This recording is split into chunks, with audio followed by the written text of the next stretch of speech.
نبينا وحبيبنا وشفيعنا ومولانا محمدا صلى الله عليه وسلم عبده ورسوله الذي أرسله بالحق بشيرا ونذيرا وداعيا إلى الله بإذنه وسراجا منيرا. أما بعد فقد قال الله تعالى في كلامه المجيد وفرقان الحميد. فأعوذ بالله من الشيطان الرجيم. بسم الله الرحمن الرحيم. يا أيها النبي إنا أرسلناك شاهدا ومبشرا ونذيرا وداعيا إلى الله بإذنه وسراجا منيرا. عن ابن عباس رضي الله تعالى عنه قال قال رسول الله صلى الله عليه وسلم أهون أهل النار عذابا أبو طالب وهو منتعل بنعلين يغلي منهما دماغه أو كما قال النبي صلى الله عليه وسلم. وقال الله تعالى في شان حبيبه مخبرا وآمرا إن الله وملائكته يصلون على النبي يا أيها الذين آمنوا صلوا عليه وسلموا تسليما. اللهم صل على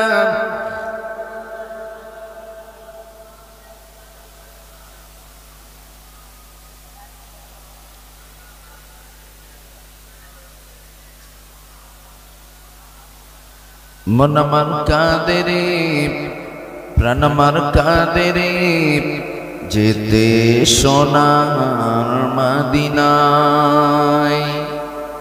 Medina जेते मन कादे ना? मन कादे कादे कादे मदीना जेते मन कादे। আল্লাহ আমাদের সকলকে মদিনার জন্য কবুল করুন বলে সকলে আল্লাহুম্মা আমিন। মন আমার কাঁদে রে প্রাণ আমার কাঁদে রে যেতে সোনার মদিনায়। যে মদিনা ধন্য হলো যে মদিনা ধন্য হলো পে তোমারি ঠিকানা। মন আমার কাঁদে রে প্রাণ আমার কাঁদে রে যেতে সোনার মদিনায়। আল্লাহুম্মা সাল্লি আলা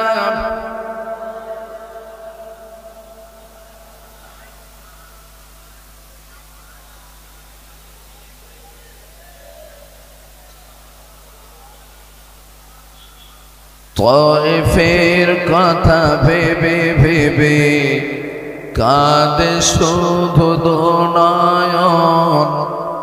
তায়েফের কথা ভেবে ভেবে কাঁদে শুধু দোনয়ন। এমন দুরুদি পেতে চায় মন মনোখন। মন আমার কাঁদে রে প্রাণ আমার কাঁদে রে যেতে সোনার মদিনায় আল্লাহুম্মা সাল্লি আলা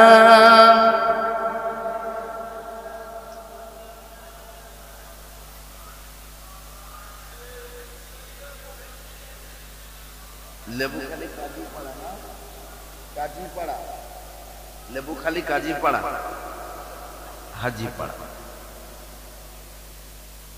লেবুখালী হাজীপাড়ার যুবকবৃন্দের পরিচালনা আয়োজিত বাৎসরিক মিলাদুন্নবী জলসা পরিচালনাকারী শ্রদ্ধেভাজন সভাপতি সাহেব, সম্মুখে উপবিষ্ট সেরে কাজ পৃথ্বীতুল্লাহ আমার আব্বাজানেরা, সমবয়স্ক বন্ধুবর্গ, স্নেহের কুচি কুচি বাচ্চারা, আড়ালে আবডালে বসে মাইকের মাধ্যমে আমার কণ্ঠের আওয়াজ শুনছেন এলাকার অত্যন্ত স্নেহময়ী মমতাময়ী আবিদা সলিহা ধার্মিকা মা ও বোনেরা, সকলকে আন্তরিক মোবারকবাদ জানিয়ে শুরু করছি গুনাহগার আবুল কালাম আজাদ আমার মুখতাসার বক্তৃতা। তবে তার পূর্বে মহান স্রষ্টা আল্লাহ রাব্বুল আলামিনের দরবারে মন প্রাণ উজাড় করে উচ্চ আওয়াজে মস্তক নত কণ্ঠে কালিমাতুশ শুকর একটু শুকরিয়া জ্ঞাপন করি, বলি সকলে আলহামদুলিল্লাহ। সেই সাথে সাথে সরকারে দো আলম আশরাফুল আম্বিয়া সাইয়্যিদুল মুরসালিন রাহমাতাল লিল আলামিন, নবী কুলের শিরোমণি মা আমিনার নয়নের মণি শাফাআতের কান্ডারি মদিনাওয়ালা নবীর প্রতি অসংখ্য দুরূদ ও সালাম, বলি সকলে সাল্লাল্লাহু আলাইহি ওয়াসাল্লাম। আমার ভাইরা, কোরআনে কারীম থেকে ছোট্ট একটা আয়াতে কারিমা আমি আপনাদের সম্মুখে পাঠ করেছি। বিশ্ব নবীর অগণিত হাদিসের মধ্য থেকে ক্ষুদ্র একটা হাদিসে নববী আমি আপনাদের সম্মুখে তুলে ধরেছি। কোরআনে কারীমের আয়াতে কারিমা এবং বিশ্ব নবীর হাদিসের সমন্বয়ে জাস্ট দু চারটে কথা আলোচনা করব। দীর্ঘক্ষণ আপনাদেরকে বিরক্ত করবে এমন চাহিদা আমার নাই। কোরআন শরীফ পারা নাম্বার 22 পৃষ্ঠা নাম্বার 3, সূরার নাম সূরা আহজাব, আয়াত নাম্বার 40 এবং 41। একেবারে ক্ষুদ্র ক্ষুদ্র দুটো আয়াতে কারিমা আল্লাহ রাব্বুল আলামিন স্পষ্ট বলেন, ইয়া আইয়ুহান নাবিয়্যু ইন্না আরসালনাকা শাহিদান ওয়া মুবাশশিরান ওয়া নাযীরা ওয়া দা'iয়ান ইলাল্লাহি বিইذনিহি ওয়া সিরাজাম মুনীরা। নবী দুনিয়াতে পাঠিয়েছি আপনাকে কয়েকটা দায়িত্ব দিয়ে, এমনি এমনি নয়। চারটা দায়িত্ব আল্লাহ রাব্বুল আলামিন বিশ্ব নবীকে দিয়ে দুনিয়াতে পাঠিয়েছেন। কারণ আমরা ইতিপূর্বে জানতে পেরেছি নবীর আগমনের পূর্বের পিরিয়ডটা কেমন ছিল, যে যুগটাকে তামাম পৃথিবীর ইতিহাসবিদ, তামাম পৃথিবীর কবি, সাহিত্যিক, কলামিস্ট এক বাক্যে জেহালাতের যুগ বলে গালি দেয়। ঠিক না? জেহালাতের যুগ বলে গালি দেয়। জেহালাতের যুগ বলে এই জন্য, মানুষ তার নিজের জন্ম দেওয়া সন্তানগুলাকে জীবিত বালু চাপা দিয়ে হত্যা করত। স্বামী স্ত্রী বাচ্চাদেরকে নিয়ে এক বৈঠকে বসে এক টেবিলে বসে মদ পান করত। সুন্দরী রমণীরা বাবার হাতেও নিরাপত্তা পেত না। বাবার হাত ধরেও সুন্দরীরা যদি রাস্তা দিয়ে হেঁটে হেঁটে যেত, বখাটে যুবকেরা বাবার হাত থেকে সুন্দরীকে কেড়ে নিয়ে ধর্ষণ করত। আরো অনেক জঘন্য নিকৃষ্ট কাজের সঙ্গে তারা জড়িত ছিল, যার কারণে তামাম পৃথিবীর ইতিহাসবিদ এক বাক্যে সেই যুগটাকে জেহালাতের যুগ বলে গালি দেয়। জেহালাত মানে মূর্খতা, বর্বরতা এতটাই অন্ধকারাচ্ছন্ন হয়ে গিয়েছিল। ইতিহাসবিদদের ধারণা, ইতিহাসবিদদের বক্তব্য, আমাবস্যার অন্ধকার কতটা গাঢ়, আরবের জেহালাতের ঘনত্ব বা গাঢ়ত্ব তার থেকে অধিক গুণে গাঢ় ছিল। ঠিক সেই পিরিয়ডে আল্লাহ রাব্বুল আলামিন বিশ্ব নবীকে চারটে দায়িত্ব দিয়ে পাঠালেন। কটা দায়িত্ব? চারটে। নাম্বার 1, নবী আপনাকে আমি সাক্ষ্যদাতা হিসাবে পাঠিয়েছি, শাহিদান, তাম মুসলমানদের জন্য আপনাকে সাক্ষ্যদাতা করে দুনিয়াতে পাঠিয়েছি। কিসের সাক্ষ্য? কিয়ামতের দিন, মুসিবতের সময় যাদের আমলের সাক্ষী দেবেন আপনি, এই জন্য আপনাকে সাক্ষ্যদাতা করে দুনিয়াতে পাঠিয়েছি।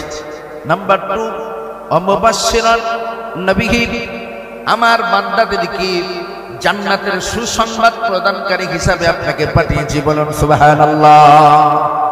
নাম্বার 3, ওয়া নাযীরান, আমি আপনাকে জাহান্নাম থেকে বাঁচানোর জন্য আমার বান্দাদের সতর্ক করবার জন্য পাঠিয়েছি, বলুন সুবহানাল্লাহ। নাম্বার 4, ওয়া দাইয়ান ইলাল্লাহি বিইذনিহি ওয়া সিরাজাম মুনীরা। ও নবী, আমার অর্ডার অনুযায়ী, আমার আদেশ অনুযায়ী, আমার পক্ষ থেকে যে বাণীগুলো আমি আমার বান্দাদের মুক্তির জন্য আপনার উপরে নাযিল করব, আমার অর্ডার অনুযায়ী আমার বান্দাদেরকে অন্ধকার থেকে আলোর দিকে আহ্বান করবার জন্য আপনাকে উজ্জ্বল প্রদীপ করে পাঠিয়েছি, বলুন সুবহানাল্লাহ। এই জন্যই তো আল্লাহ রাব্বুল আলামিন কোরআনে কারীমের অন্য আয়াতে দাবি করেছেন, লাকাদ কানা লাকুম ফি রাসূলিল্লাহি উসওয়াতুন হাসানাহ লিমান কানা ইয়ারজুল্লাহা ওয়াল ইয়াউমাল আখির ওয়া যাকারাল্লাহা কাসীরা। আল্লাহ এবং পরকালের উপরে যারা বিশ্বাসী, আল্লাহ এবং পরকাল সম্পর্কে যারা বেশি ধারণা রাখে, বিশ্ব নবীর আদর্শই তাদের জন্য উত্তম, বলুন সুবহানাল্লাহ। কি সুন্দর! এখন আমাদের এই হাজীপাড়ার লোকেদের ভিতরে এমন কিছু চিন্তা ভাবনা আসতে পারে, আল্লাহ যে দাবি করছেন, নবী আমি আপনাকে সাক্ষ্যদাতা করে দুনিয়াতে পাঠিয়েছি, তা আমাদের ব্যাপারে তিনি কি সাক্ষী দেবেন? প্রশ্ন জাগতে পারে কিনা? আমরা আজকে হাজীপাড়ায় বসে কি করি না করি এ বিষয়ে আল্লাহর নবী কি কিছু জানতে পারবেন? আওয়াজ দিয়ে বলেন, জানতে পারবেন? আল্লাহ জানতে পারবেন কি? আমরা এখানে সিরাত নিয়ে আলোচনা করি, নাকি ফ্রি ফায়ার পাবজি নিয়ে বসে থাকি, নাকি গাঞ্জার আড্ডায় সময় নষ্ট করি, নাকি চায়ের দোকানে বড় বড় বাতলিক মেরে মেরে সময় লস করি? এগুলাকে আল্লাহর রাসূল দেখতে পাচ্ছেন? হ্যাঁ কিনা বলুন? দেখতে পাচ্ছেন না? সরাসরি দেখতে পাচ্ছে দাবি করা যাবে না। তবে আল্লাহর রাসূলের কাছে আমাদের এই কর্মগুলাকে উইথ ভিডিও সহ আল্লাহ রাব্বুল আলামিনের ফারিস্তারা, মালায়েকারা রাসূলের কদমে পৌঁছে দেন, বলুন সুবহানাল্লাহ। সহিহ বুখারী ও মুসলিম উভয় হাদিসের ভিতর হাদিস এসেছে, তাম পৃথিবীর প্রত্যেকটা মানুষের আমলগুলাকে আল্লাহ রাব্বুল আলামিন তার রহমতের ফারিস্তাদেরকে দিয়ে রাসূলের কদমে পৌঁছে দেয়। হুবহু এই দৃশ্যটা ভিডিও সহ আল্লাহর রাসূলের কদমে পৌঁছে দিয়ে বলে, ইয়া রাসূলুল্লাহ, রাতের ঘুমকে হারাম করে আপনার লেবুখালী হাজীপাড়ার যুবক বৃন্দরা কি সুন্দরভাবে আপনার সিরাত শুনছে, কোরআনের কথা শুনছে, হাদিসের কথা শুনছে। সেই দৃশ্যটা হুবহু আপনার কদমে এনে হাজির করে দিলাম।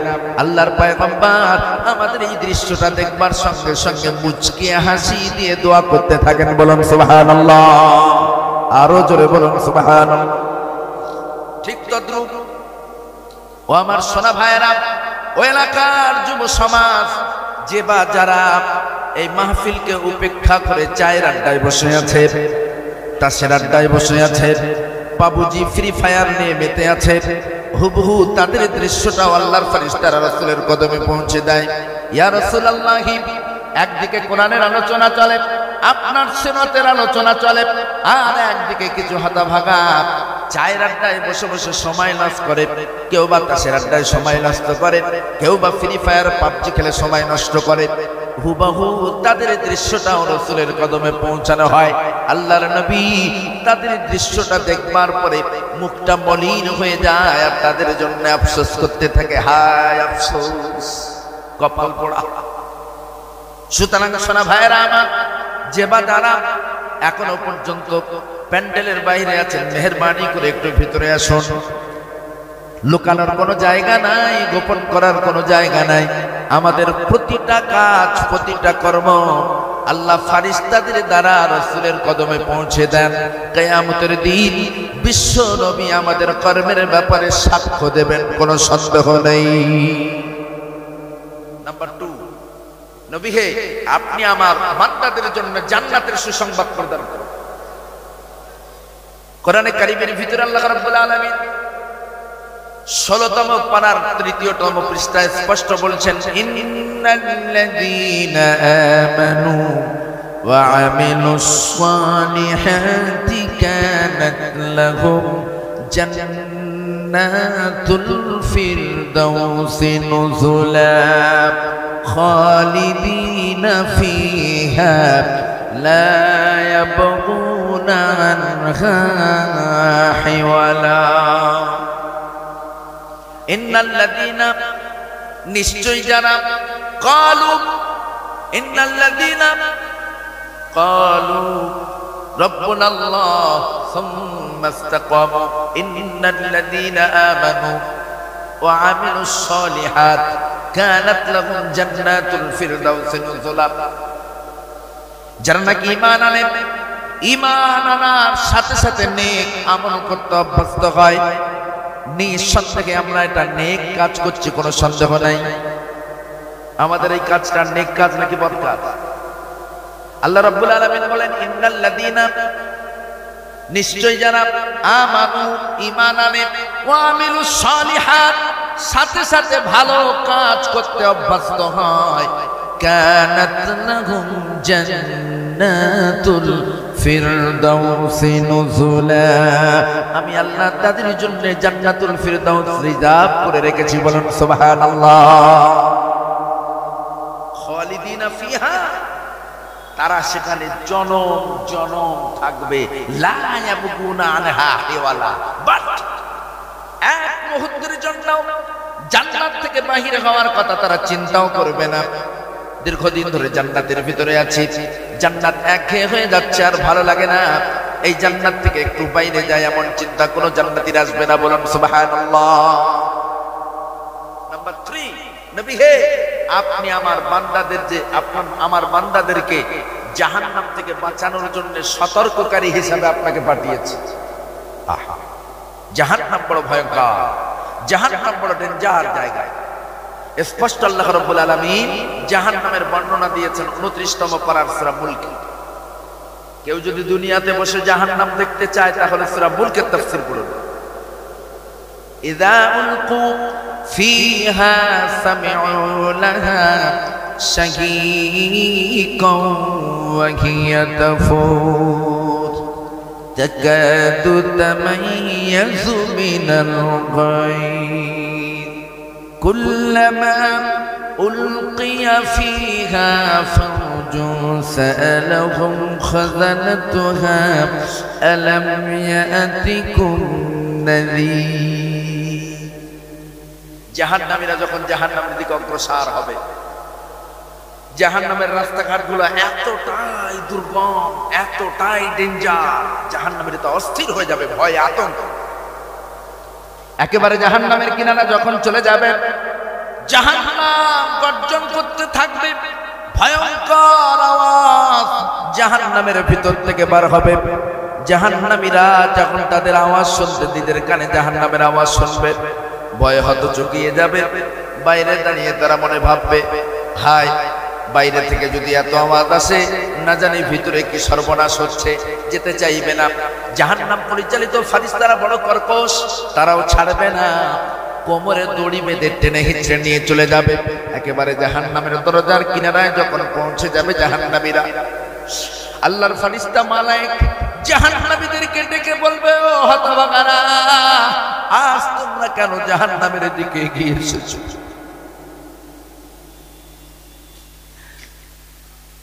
জাহান্নাম পরিচালিত ফেরেশতা হযরত মালিক সেদিন স্পষ্ট বলবে, কুল্লামা উলকিয়া ফিহা ফাওজুন সাআলাহুম খাযানাতুহা আলাম ইয়াতিকুম নাযীর।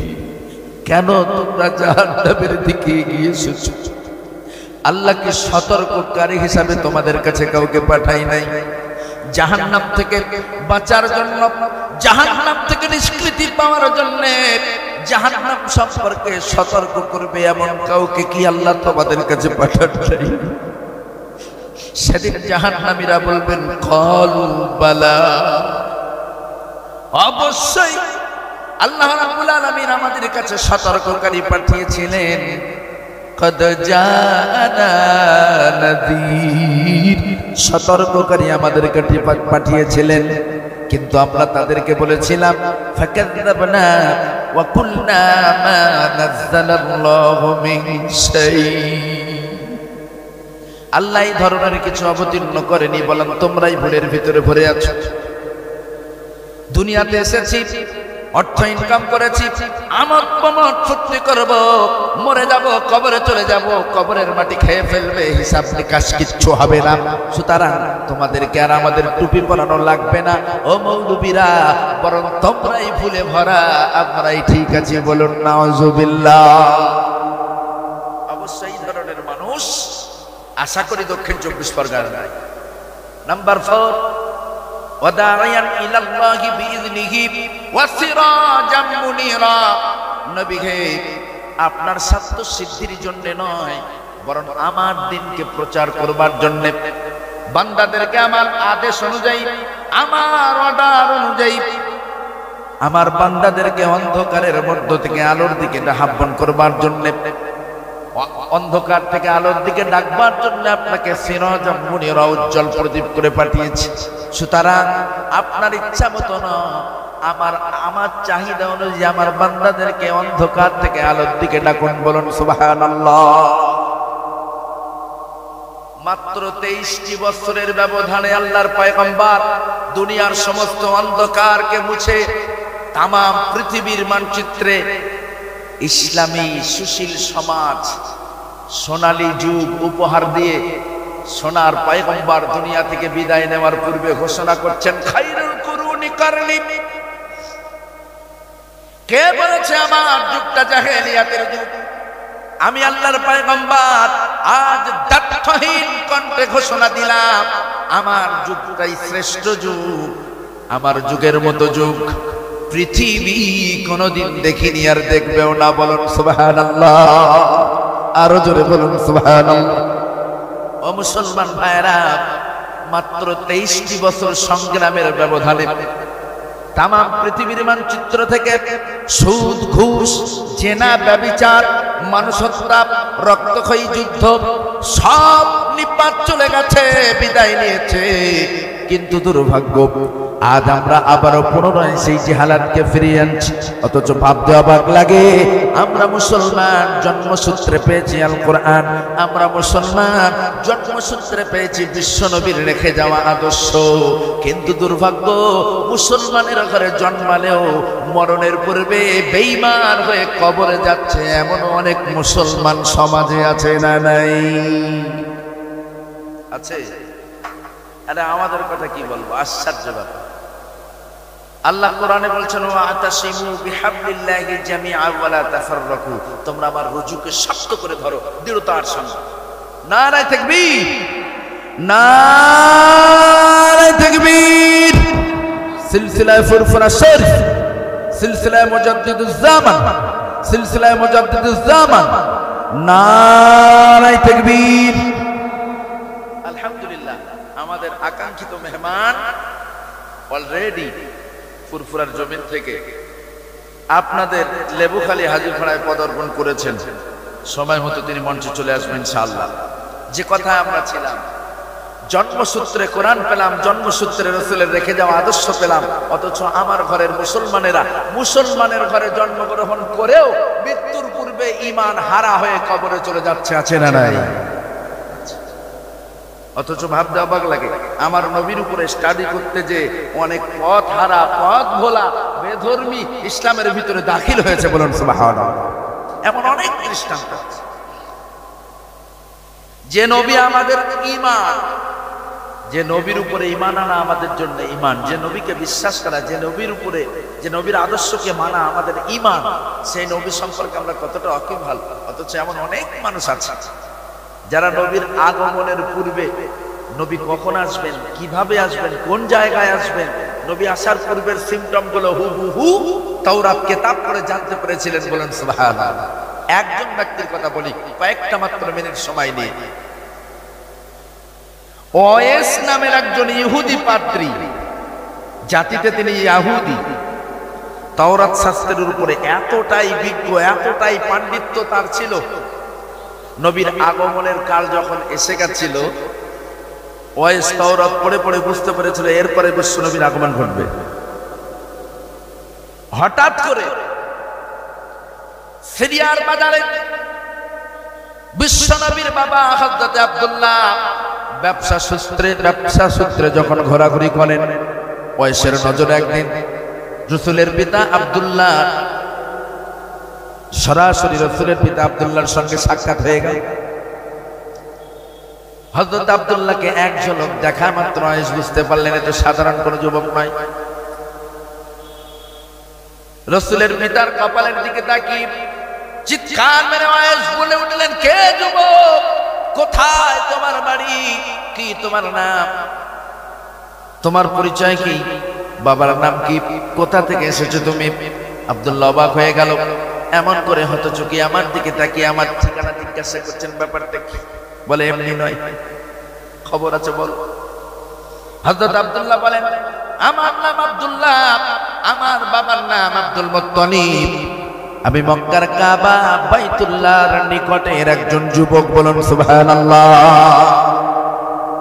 বুঝতে পেরেছে, হ্যাঁ আমি তো তাওরাতে সেটাই পড়েছি, আখিরি জামানার পয়গম্বর হবেন যিনি, বিশ্ব নবী হবেন যিনি, কাবা বাইতুল্লাহর অতি নিকটে জন্মাবেন তিনি, বলুন সুবহানাল্লাহ। সুযোগ বুঝে ওয়েসের পর আব্দুল্লাহকে প্রস্তাব দিলেন ফ্রেন্ডশিপের জন্য, বন্ধুত্বের জন্য। যদি কিছু মনে না করেন তাহলে যখনই আপনি সিরিয়ায় আসবেন আমার বাড়িতে থাকবেন, আমার বাড়িতে খাবেন, ঘুমাবেন, হোটেল ভাড়া দেওয়া লাগবে না, কোনো হোটেল চার্জ লাগবে না, ইচ্ছা মতো আসবেন, যাবেন, খাবেন, দাবেন, ঘুমাবেন, সময় মতো আবারও বাড়িতে চলে যাবেন কাজ মিটে গেলে। আব্দুল্লাহ মনে মনে ভাবছে দ্যাট ইজ গোল্ডেন অপরচুনিটি, এ তো আমার জন্য সুবর্ণ সুযোগ, সুতরাং এই সুযোগ হাতছাড়া করা যাবে না। ওয়েসের দেওয়া বন্ধুত্বটা তিনি গ্রহণ করলেন। যথারীতি যতবার তিনি সামনে আসেন ততবার ওয়েসের বাড়িতে আসেন, কাজ কাম মিটিয়ে আবারও রিটার্ন যান। হযরত আব্দুল্লাহ দ্বিতীয়বার যখন আবার পুনরায় আসবেন বন্ধুত্ব হওয়ার পরে, আমিনা আব্দুল্লাহরে ডেকে বলে, আব্দুল্লাহ রে, এমন একটা স্বপ্ন দেখেছি, আমার মনে হয় পৃথিবীর কোন নারী এমন স্বপ্ন দেখে নেই। কি স্বপ্ন দেখেছি? হযরত আমিনা বলে, আব্দুল্লাহ রে, আমি স্বপ্নে দেখেছি আসমানের চাঁদ খসে পড়ে গেছে, আর সেই চন্দ্রটা আমি আমিনা বুকে করে ধরে নিয়ে চলে এসেছি, বলেন সুবহানাল্লাহ। প্লিজ তোমার বন্ধু যিনি ওই ইহুদি পাদ্রী, তার কাছে যে আমার স্বপ্নের ব্যাখ্যা বিশ্লেষণটা নিয়ে এসো, নিশ্চয়ই এই স্বপ্নের ভিতরে কোনো রহস্য আছে। আব্দুল্লাহ বলেন, ঠিক আছে, আমি নেক্সট যখন সিরিয়াতে যাব, শামে যাব, আমার বন্ধু ওয়েসের কাছ থেকে তোমার স্বপ্নের তাবিজ নিয়ে চলে আসব। ও মুসলমান ভাইরা, দ্বিতীয়বার আব্দুল্লাহ যখন শামে গেল, ইহুদি পাদ্রীর বাড়িতে গেল, আব্দুল্লাহর কপালের দিকে আগে ইহুদি পাদ্রী তাকিয়ে দেখলো, অটোমেটিক্যালি ইহুদি পাদ্রীর মুখটা মলিন হয়ে গেল, আগের মতো আর হাসি খুশি নাই, মুখটা তার মলিন হয়ে গেল। তিনি মনে মনে ভাবলেন, আমি বুঝি ভুল কিছু দেখেছিলাম, আমি যে সিম্পটম পেয়েছিলাম আব্দুল্লাহর কপালে, এখন তো আর সেটা দেখতে পাচ্ছি না। ব্যাপারটা কি? আমার কি ভুল ছিল? মনে হয় আমার কিছু একটা ভুল হচ্ছে। মুখটা মলিন, চুপচাপ বসে আছে। আব্দুল্লাহ বলেন, কি ব্যাপার, কিছু বলছেন? বলছে না, তেমন কিছু না। এরপর আব্দুল্লাহ বলে, হ্যাঁ মহামান্য ইহুদি পাদ্রী, আমি যখন মক্কা থেকে শামের উদ্দেশ্যে রওনা দিই, আমার বিবি আমাকে ডেকে বললেন, স্বামী রে, গত রাত্রে আমি এমন একটা স্বপ্ন দেখেছি, আমার মনে হয় পৃথিবীর কোন নারী এমন স্বপ্ন দেখেনি। কি স্বপ্ন দেখেছো তুমি? আমি যখন তাকে জানতে চাইলাম, সে আমাকে বলল আসমানের চন্দ্র খসে পড়ে গেছে, আমি না সেটাকে বুকের সঙ্গে নিয়ে চলে এসেছি। ওয়েসের পর বলতে লাগলেন, ইয়েস, আমি ওটাই দেখেছি। আখিরি জামানার নবীর মা হবেন যিনি, যে রাত্রে তিনি তাকে গর্ভে ধারণ করবেন সেই রাত্রে তিনি স্বপ্ন যোগে দেখবেন আসমান থেকে চন্দ্র খসে পড়ে যাবে, আর সেই খসে পড়া চন্দ্রটা সে বুকে করে নিয়ে বাড়ি আসবে। বলুন সুবহানাল্লাহ। সুতরাং না আব্দুল্লাহ, আমি ভুল দেখি নাই, আমার নির্বাচনটা সঠিক ছিল, আমি সঠিক জিনিস দেখেছি। ও আব্দুল্লাহ, আমি নিশ্চিত তুমি আখিরি জামানার নবীর বাবা, তোমার বিবি আমিনা আখিরি জামানার নবীর মা। বলুন সুবহানাল্লাহ। আব্দুল্লাহর অন্তরটা অটোমেটিক্যালি খুশি খুশি হয়। নেক্সট, আবার যখন আব্দুল্লাহ মক্কা থেকে ফিরে মদিনায়, মক্কা থেকে ফিরে সামনে আসলেন, আরো কিছু সিমটম বা নিদর্শন আব্দুল্লাহ ওয়াইসকে শোনালেন। এ মহামান্য ইহুদি পাদ্রী, আমি লক্ষ্য করে দেখেছি আমার বিবি যখন রাস্তা দিয়ে হেঁটে হেঁটে যায়, আমার বিবি আমিনার মাথার উপরে একদল মেঘমালা ছায়া করে করে করে করে যায়। বলুন সুবহানাল্লাহ।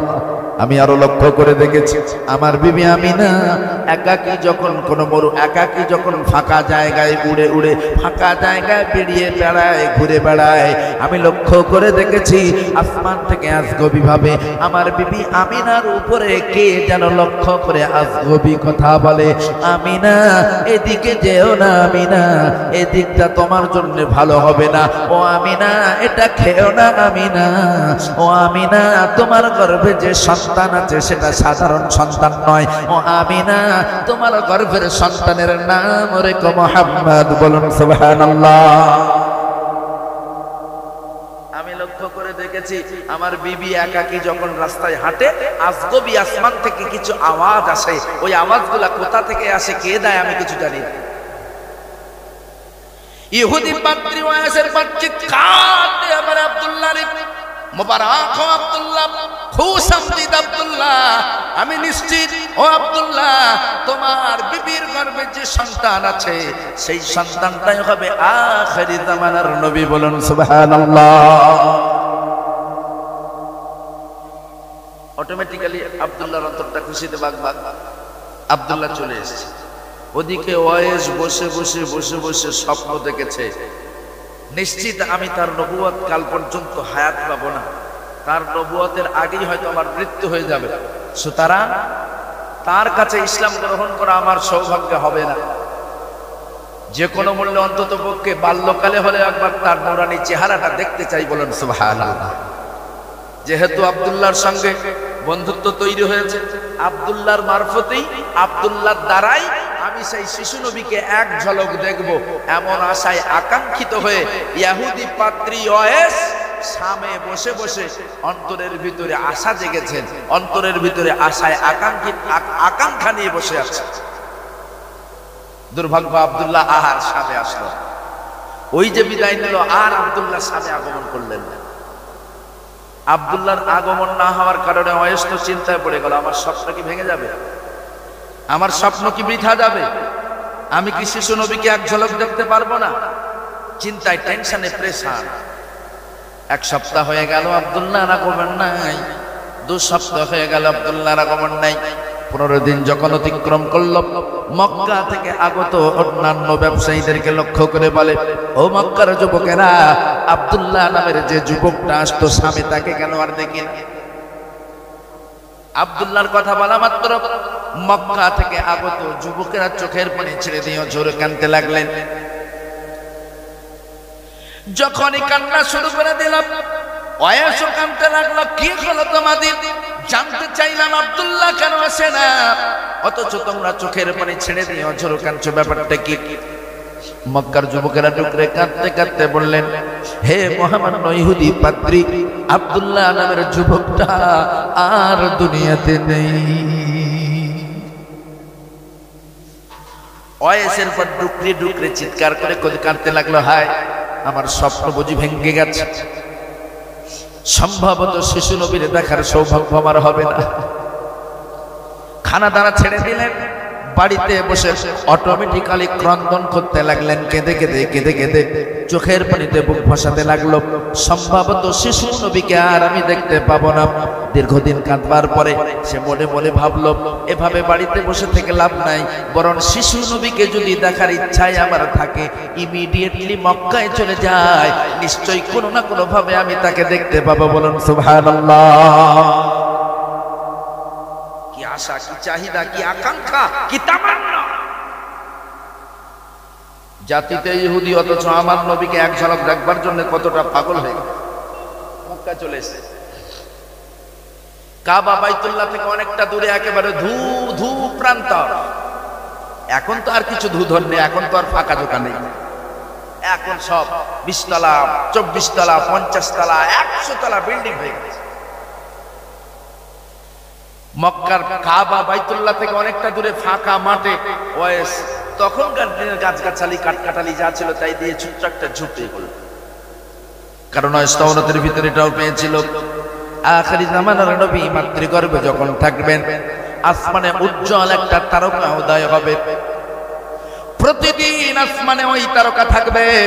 যেদিন শিশু নবী দুনিয়াতে ভূমিষ্ঠ হবেন, সেই দিন থেকে ওই তারকাটা আসমান থেকে গায়েব হয়ে যাবে। বলুন সুবহানাল্লাহ।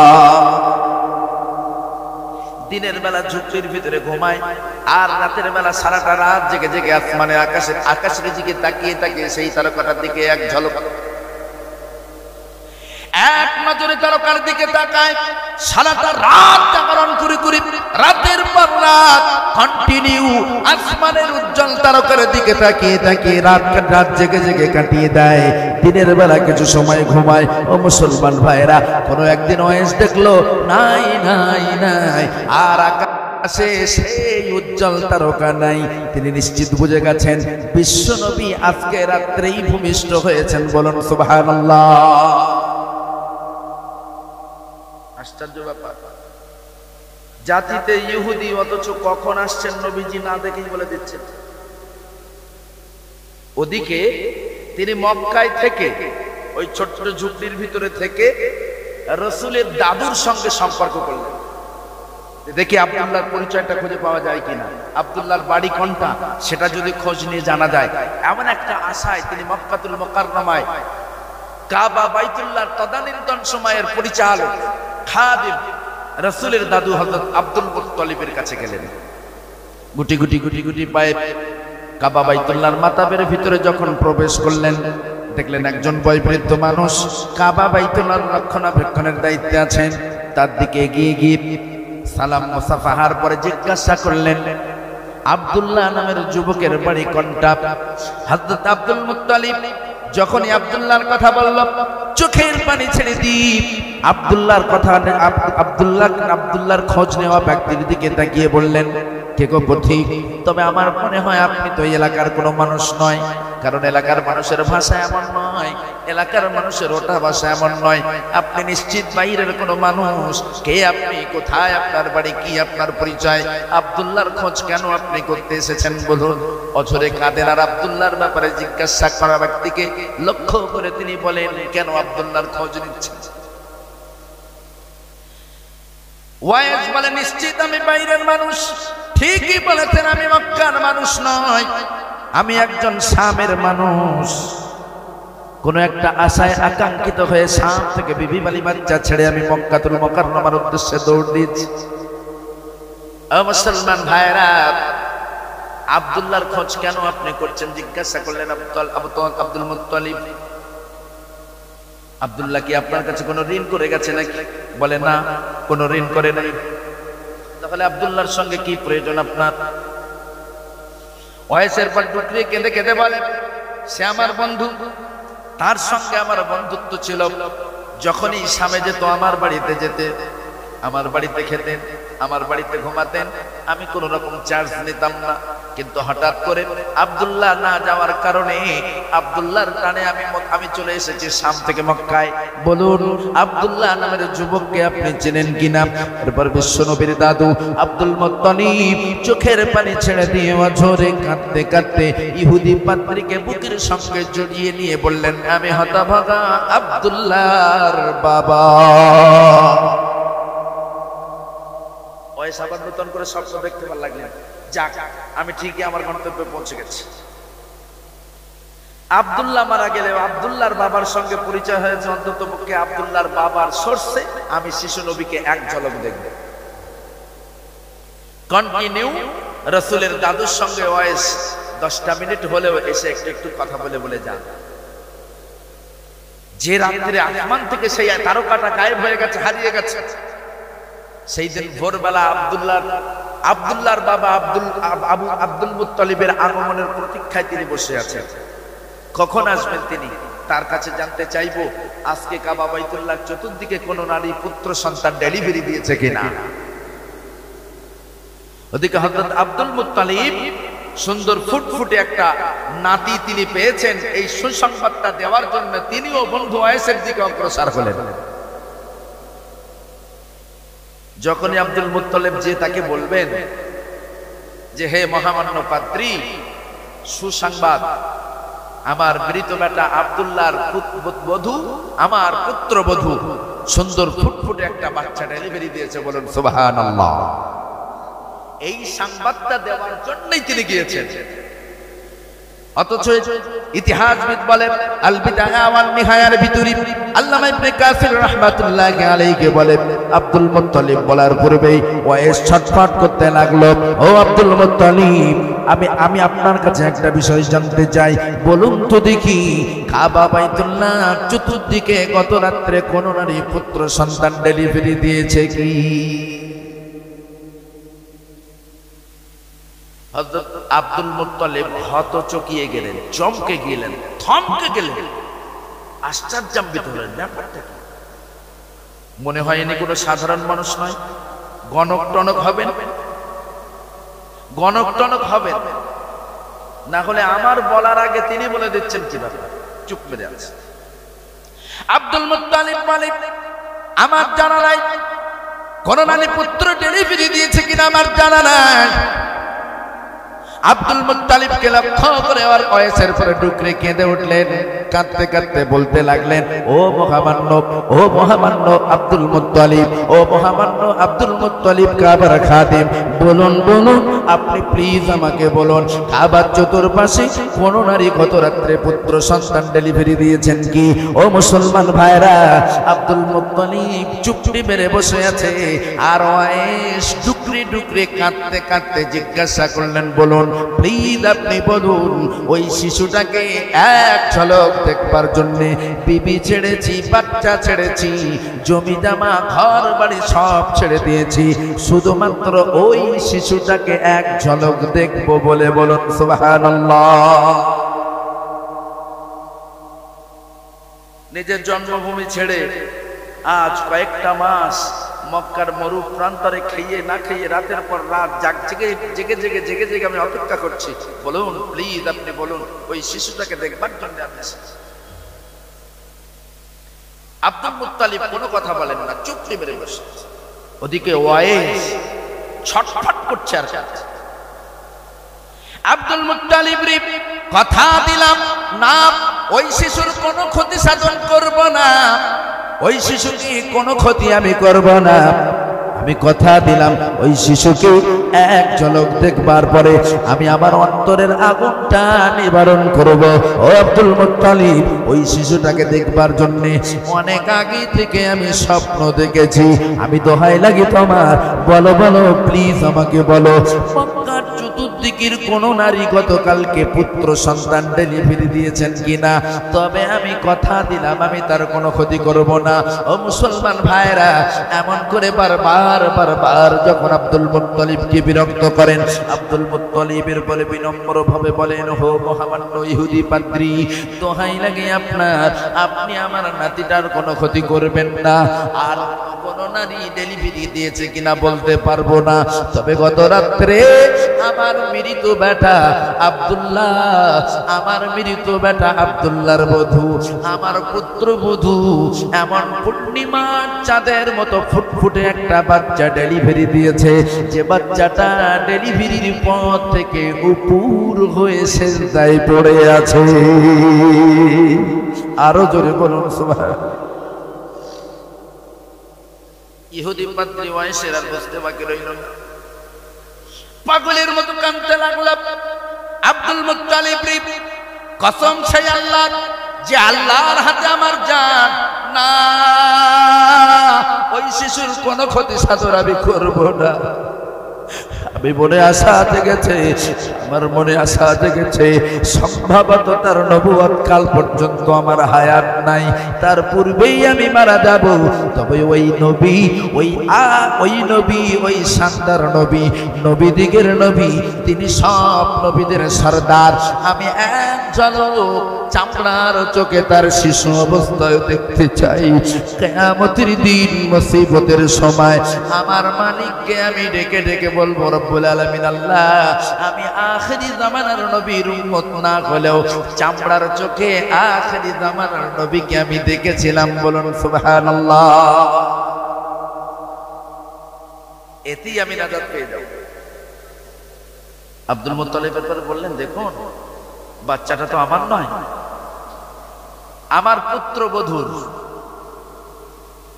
সুতরাং তার বাচ্চা সে দেখাবেন কিনা আগে তার কাছ থেকে অনুমতি আনতে হবে। ওয়াইস আবারও কাঁদতে কাঁদতে বলেন, আপনি যান প্লিজ, আপনার পুত্রবধূকে যে আপনি জিজ্ঞাসা করুন, তবে আপনি তাকে বলবেন আমি তার কোনো ক্ষতি করবার জন্য আসি নাই, আমি এক ঝলক তাকে দেখবার জন্য এসেছি। হযরত আব্দুল মুত্তালিব এরপর আমিনার হুজরায় যেয়ে বললেন, আমিনা আলিম, ও মা আমিনা, একজন মহামান্য ইহুদি পাদ্রী আজ কয়েক মাস মক্কার মরুপ্রান্তরে অপেক্ষা করছে তোমার এই পুত্রটাকে এক ঝলক দেখবার জন্য। মারে, তুমি যদি অনুমতি দাও তাহলে আমি তাকে একটু বাড়িতে নিয়ে আসবো তোমার এই বাচ্চাটাকে দেখবার জন্য।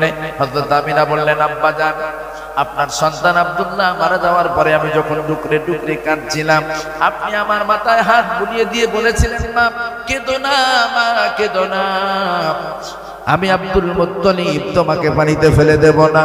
সেদিন থেকে একমাত্র আপনি আমার গার্জিয়ান, একমাত্র আপনি আমার সব, আপনার ডিরেকশন অনুযায়ী আমি চলবো। সুতরাং আব্বা জান, আপনি যেমন আমার অভিভাবক তেমন আমার সন্তানের অভিভাবক আপনি। সুতরাং আপনার নাতিকে আপনি কাকে দেখাবেন না দেখাবেন সেটা আপনার ব্যাপার।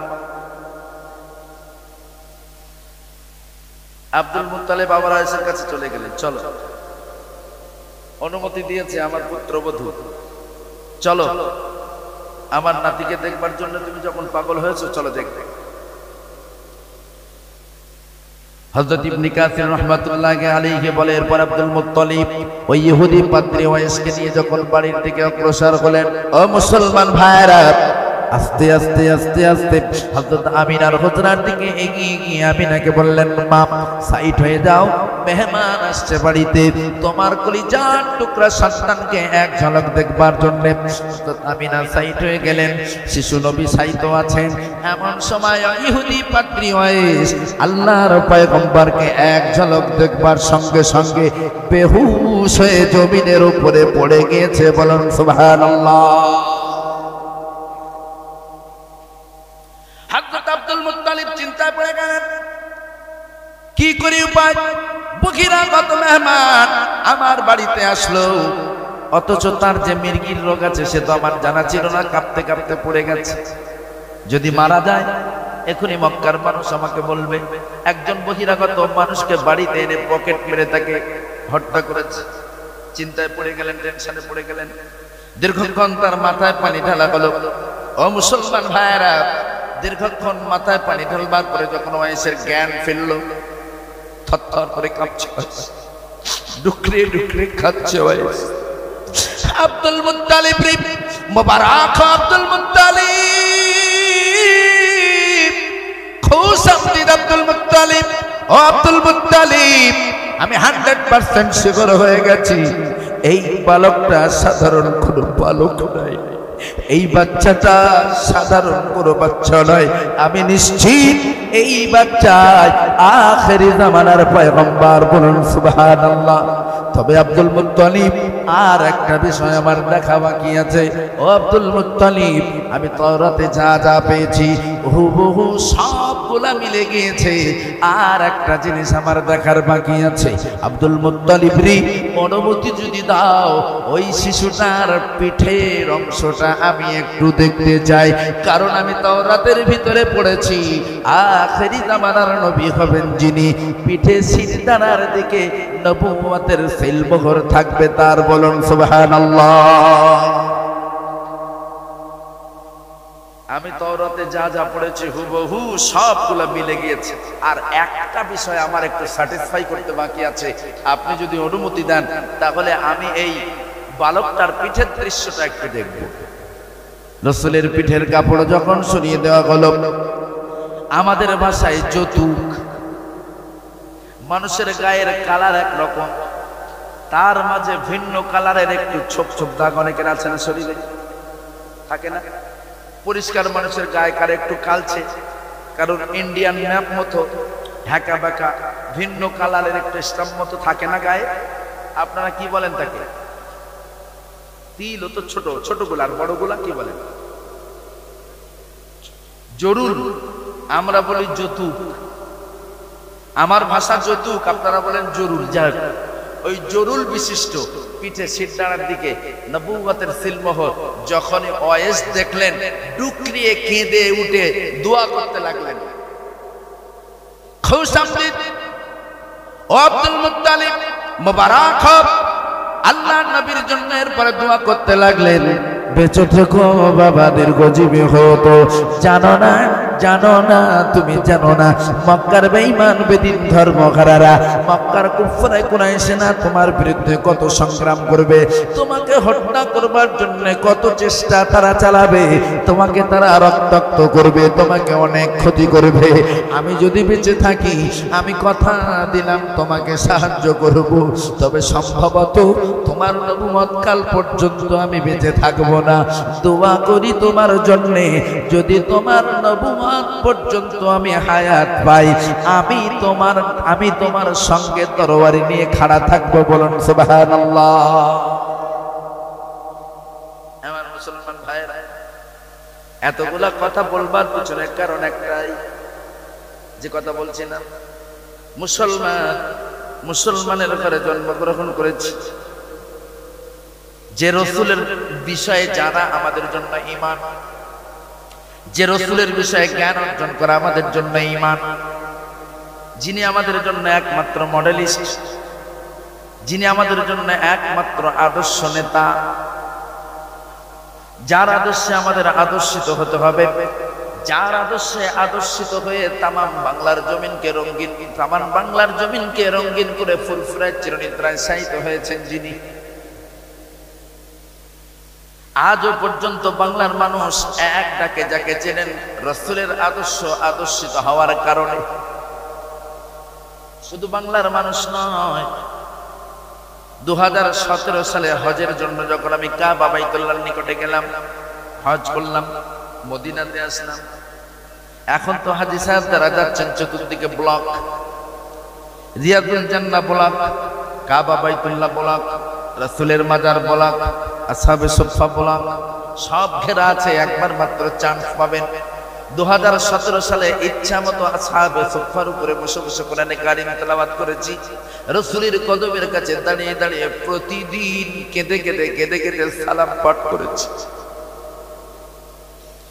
কোন একদিন মাগরিবের পূর্বে চুপটি মেরে বসে আছি রাসূলের কদমের দিকে এক নজরে তাকিয়ে, বয়োবৃদ্ধ একজন মানুষ ঠিক এভাবে চেয়ারের উপরে বসে বসে কোরআনে কারীম তেলাওয়াত করছে। আমার ব্যাগের উপরে লেখা আছে আল হিন্দ। আমরা বাংলায় কথা গোপন করছি, তিনি শুনেছেন। বাংলা ভাষা সম্পর্কে ক্ষুদ্র হলেও তার ধারণা ছিল। আমার সাথী হাজী সাহেব যারা ছিলেন, আমরা তাদের সঙ্গে বাংলায় কথা গোপন করছি, দৃশ্যটা তিনি দেখেছেন। আমাকে ইশারায় ডাকলেন, ইয়া হাজ আল হিন্দ, আল হিন্দ, আপনি হিন্দুস্তানি? জি আনা হিন্দুস্তানি। এরপরে জিজ্ঞাসা করে হিন্দুস্তানের কোথায়? আমি বললাম ক্যালকাটা। ও আল্লাহর গোলামেরা, ওই মদিনার মানুষটা, ওই মদিনার আলেম বান্দাটা, ওই বৃদ্ধ আলেম বান্দাটা, তার দাড়িগুলা সাদা হয়ে গিয়েছে। সে আমাকে লক্ষ্য করে বললেন, ইয়া মাওলানা, আপনি বাংলার মানুষ, কলকাতার মানুষ, আপনি কি ফুরফুরার পীর আবু বকর সিদ্দিক আল কুরাইশিকে চেনেন? সুবহানাল্লাহ। বাড়ি গিয়ে বলবেন না? বাড়ি গিয়ে বললেও হয়। আজ আমরা বাংলার মানুষেরা যার জন্য পাগল হয়ে আছি, মনে মনে ভাবতাম শুধুমাত্র এই কাজের জন্য আল্লাহ রাব্বুল আলামিন শুধু বাংলার ভিতরে আমার কদমকে সীমাবদ্ধ রাখেননি। বাংলাদেশের প্রতিটা জেলায়, বাংলার যেমন প্রতিটা জেলায়, আসামেরও প্রতিটা জেলায়, ত্রিপুরারও প্রতিটা জেলায়, মেঘালয়েরও প্রতিটা জেলায়, ঝাড়খণ্ডেরও কয়েকটা জেলায়, আর বাংলাদেশের অলরেডি 56টা জেলায় এ অধমের পা পড়ে গেছে। মনে মনে ভাবতাম ফুরফুরা অর্থাৎ আমাদের এলাকা ভিত্তিক একটা দল। কিন্তু যখন সরাসরি মদিনাতুল মুনাওয়ারা কোন আলেম ব্যক্তির কাছ থেকে এমন আওয়াজ শুনি, ও মাওলানা, কলিকাতার মানুষ তুমি, আবু বকর সিদ্দিক আল কুরাইশি ফুরফুরা বি আনতা মালুম, ফুরফুরার পীর আবু বকর সিদ্দিকীকে তুমি চেনো? মনের আনন্দে আনন্দশ্রু চোখ দিয়ে গড়িয়ে আসলো। মনে মনে ভাবতে লাগলাম, আমরা আজে বাজে পীরের হাতে হাত দেই নাই, আজে বাজে পীরের দামান আমরা ধরি নাই। কাঁদতে কাঁদতে বলতে লাগলাম, আমি অধম, ওই সিলসিলারই একজন নগণ্য খাদেম, ওই হাদি আমাকে বুকের সঙ্গে জড়িয়ে নিয়ে ডুকরি ডুকরি কাঁদতে কাঁদতে বলেছিলেন তিনি বড় বড় আলেম ছিলেন, যোগ্য আলেম ছিলেন। জোরে বলুন সুবহানাল্লাহ। সুতরাং ভাইরা আমার, দোহাই লাগে আপনাদের কাছে, ওয়াতাসিমু বিহাবলিল্লাহি জামিআন ওয়া লা তাফাররাকু। আল্লাহ কোরআন বলছে, আল্লাহ কোরআনে বলছেন, আমার রজ্জুকে শক্ত করে ধরো, নিজেদের ভিতরে ঐক্য গড়ো, বিচ্ছিন্নতাবাদী বিশ্বাসী হয় না। আফসোস, আমরা বিভিন্ন সময় বাংলাদেশের ভিডিও, বাংলাদেশের ঘটমান পরিস্থিতি নিয়ে আমরা নিজেদেরকে কম্পেয়ার করি। ছি ছি ছি ছি, ভাবতে অবাক লাগে। 92% মুসলিমের বাস, অথচ গত শুক্রবারে বাইতুল মুকাররমে কি অঘটনটা ঘটলো। বাইতুল মুকাররম অর্থাৎ বাংলাদেশের জাতীয় মসজিদ, এ অধম গুনাহগার বাইতুল মুকাররমে কয়েকবার ঢুকেছে। ওই বাইতুল মুকাররমে জুমার নামাজের সময় মুসলমানেরা দলাদলি করতে গিয়ে একদল আর এক দলের উপরে আক্রমণ করে বাইতুল মুকাররম মসজিদটাকে গত শুক্রবারে রক্তাক্ত করেছে। বলুন নাউজুবিল্লাহ।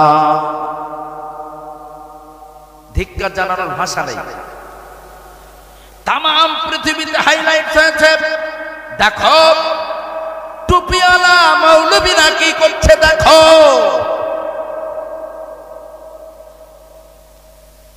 তিন দিন তারা ক্ষমতায় আসতে না আসতে যদি এমনটা করে, তাহলে তো ফ্যাসিবাদ সরকারটাই ঠিক ছিল, এমন দাবি তারা করবে। দোহাই লাগে আপনাদের কাছে, আমি আপনি কিন্তু ভিন্ন মানুষ, পূর্ব বাংলার মানুষ নয়, আমরা পশ্চিম বাংলার মানুষ। আমাদের ভিতরে ইউনিটি, ঐক্যর প্রয়োজন আছে। যদি আমাদের ভিতরে ইউনিটি না থাকে, ঐক্য না থাকে, বিশ্বাস করুন আগামীতে এমন দিন আসছে হয়তোবা আমার মসজিদ পরিচালনার দায়িত্বে কোনো হিন্দু ভাই আসবে। এদিন আর বেশি বাকি নেই। আস্তে আস্তে তারা ওয়াকফ সম্পত্তিগুলোকে আত্মসাৎ করবার চেষ্টা ভাবনা চিন্তা করছে। তাম ভারতে ওয়াকফ সম্পত্তি যা আছে, সেই ওয়াকফ সম্পত্তিগুলা যদি মুসলমানদের থেকে হস্তান্তর হয়ে যায়, এই ওয়াকফ সম্পত্তির গুলায় হাজার হাজার মসজিদ আছে, সে মসজিদ গুলা হস্তান্তর হবে যথাযথ। তাই আপনার কাছে অনুরোধ করব, রিকোয়েস্ট করব, এবিসিএনি হাও। আমি কোন রাজনৈতিক বক্তব্য দেওয়ার জন্য এখানে আসি নাই, আর রাজনৈতিক এজেন্ডা বাস্তবায়নের জন্য আমি মাইক ধরি নাই। তবে পায়ে দুখানা ধরে বলে যায়, ও আল্লাহর গোলাম, তীর তরবারি ছেড়ে দিয়ে হাতে কলম তুলে নেন। কোন পার্টির ঝান্ডা ধরে আপনি একে অপরের বিরুদ্ধে মারামারি করবেন, এটা মুসলমান হিসাবে আপনার জন্য শোভনীয় নয়। আপনি জ্ঞান অর্জন করুন, আপনি হাতে কলম তুলে নেন, কাজার কলকে ছেড়ে দিয়ে আপনি আপনার হাতে কলম তুলে নেন, মদের বোতলটা ছেড়ে দিয়ে রাসূলের আদর্শকে হাতে তুলে নেন। ও সোনা ভাইয়েরা, ও সোনা বন্ধুরা, দোহাই লাগে আপনাদের কাছে, আপনিও 24 পরগনার মানুষ, আমিও উত্তর 24 পরগনার মানুষ, দুটাই 24 পরগনা। একটা বার উত্তর 24 পরগনার সঙ্গে দক্ষিণ 24 পরগনাটাকে কম্পেয়ার করেছেন কি? দেখবেন অনেকটা ব্যবধান, অনেকটা ডিস্টেন্স। কেন আপনি নবীর আদর্শের বাইরে যাবেন? তিনিই তো আমাদের জন্য মডেল, তিনিই তো আমাদের জন্য আদর্শ নেতা, তিনি তো আমাদের জন্য আদর্শ লিডার। আর তার থেকে উত্তম মানুষ পৃথিবীতে কেউ আছে? যদি থাকতেন, আমরা মুসলমান হিসাবে আমাদের নবীর প্রশংসা করবো, এটাই তো স্বাভাবিক। কিন্তু শুধু আমরা মুসলমানে নয়, আমার নবীর প্রশংসা পণ্ডিত বাল্মীকি গায়, আমার নবীর প্রশংসা ডক্টর এইচ হার্ট গায়, আমার নবীর প্রশংসা মিস্টার বুদ্ধদেব গায়, আমার নবীর প্রশংসা শ্রী চৈতন্যদেব গায়, আমার নবীর প্রশংসা পণ্ডিত বাল্মীকি মুনি, রামকৃষ্ণ পরমহংস সকলেই গায়। ও মুসলমান ভাইরা, ডক্টর এইচ হার্ট একাধারে 100 শ্রেষ্ঠ মনীষীর জীবনী লিখেছেন। জাতিতে তিনি ইহুদি হওয়ার পরেও আমার নবী অর্থাৎ মুসলমানদের নবীকে নাম্বার 1-এ ঠাঁই দিয়েছে। বলুন সুবহানাল্লাহ।